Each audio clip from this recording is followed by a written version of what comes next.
Ny tsara indrindra moa zany dia tsy hoe mijanona miaraka amin'ity androany ity izay fanadiovana ny tanàna izay fa tsara raha tohizana isan'andro ny fanadiovana ny manodidina satria tombony ho an'ny rehetra ny fananana tanàna milamina.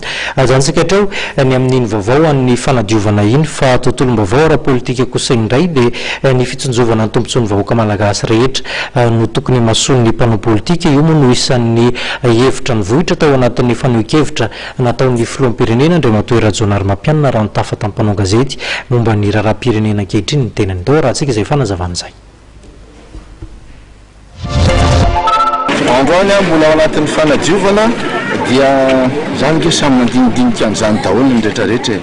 Ny ainatsika ange indrindra ny mpanao politika mba zany efa tenky foana tsy amin'ny fifidianana ihany no iainatsika sy anaovantsika ny asa fanompoana ny firenena fa isan'andro tokony ho tandrovana foana ny ataoko hoe ny tombontsoan'ny firenena, ny tombontsoan'ny vahoaka, tsy maintsy izay foana no jerena isan'andro ary tsy maintsy ao anatin'ny fandalana ny filaminana no anaovana an'izany satria mila fitoniana ny fampandrosoana ny firenena. Ka ny ady izay fotsiny teneniko ao anatin'ny izy hoe tokony hihoatra amin'le ady fitiavatena ny tsirairay ny rehetra fa tokony tombontsoan'ny rehetra no jerena ao anatin'le izy. Isan'ny antso somba vahoaka koa dia matony filoana amin'ny tokony anitsina ireo mpikambana vitsivitsy anivon'ny gouvernemanta somba vahoaka dimy izy ireo nangataka an'izay manahoana ny hevitra ny hevitra daholo ingeny rehetrarehetra.